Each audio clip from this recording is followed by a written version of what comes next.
मनुष्य एक सामाजिक प्राणी है। समाज में रहते हुए प्रत्येक मनुष्य को एक दूसरे के सहयोग की आवश्यकता होती ही है। साधारण मनुष्य को एक दूसरे से उपकार भी लेना पड़ता है। किसी के द्वारा किए हुए उपकार को मानना, उसके एहसान को एहसास करना कृतज्ञता होती है।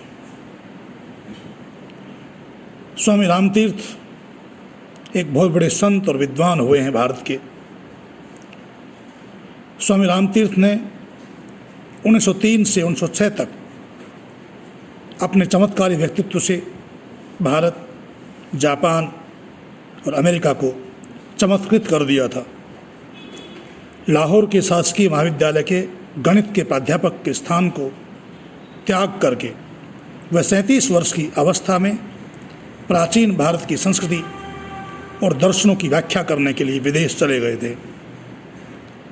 जापान के लिए वो वेदांत और बौद्ध धर्म के सच्चे उपदेशक थे, तो प्रशांत महासागर से अटलांटिक सागर तक फैले अमेरिका के लिए वह पूर्वी दार्शनिक विचारों, करुणा और स्नेह के प्रतीक थे।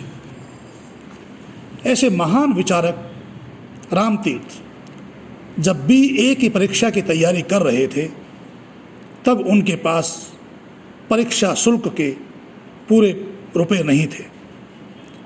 बहुत कोशिश करने पर भी 5 रुपए की कमी रह गई।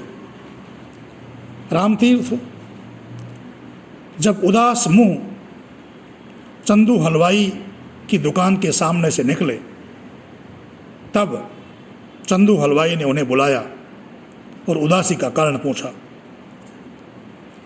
रामतीर्थ ने बतलाया कि उनके पास परीक्षा की फीस के लिए 5 रुपये कम हैं। हलवाई ने उसी समय 5 रुपये दे दिए।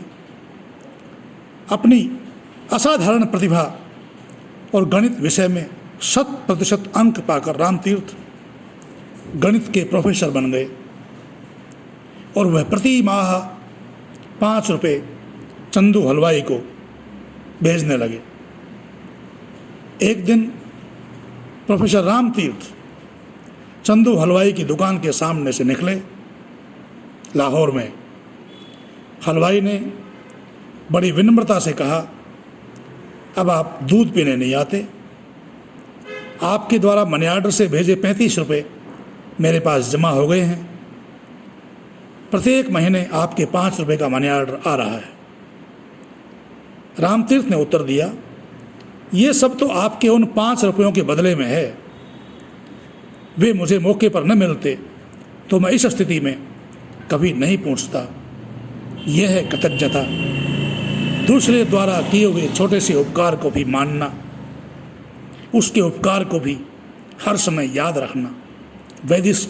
वैदिक संस्कृति हमें यही सिखाती है। यही वैदिक संस्कृति का संदेश है और इसी को वैदिक संस्कृति की सच्ची उदारता कहा जा सकता है। नहीं तो आज इस आपाधापी के युग में कौन किसके उपकार को मान सकता है। पर संस्कृति का और सनातन धर्म का संदेश ये है, और भगवान श्री राम ने भी इस संदेश को अपने जीवन में ढाला था। इसीलिए उनका नाम युगों युगों के बाद, लाखों लाखों वर्षों के बाद आज भी अमर है। वे किसी के द्वारा भी थोड़े से किए हुए उपकार को अपने जीवन में भूलते नहीं थे। हमें भी दूसरे के किए हुए उपकार को भूलना नहीं चाहिए। यही वैदिक संस्कृति का, सनातन धर्म का संदेश है। आप सभी से निवेदन है कि चैनल को सब्सक्राइब कर लें, ताकि आपको नए नए ज्ञानवर्धक वीडियो प्राप्त होते रहें। इति ओम शम।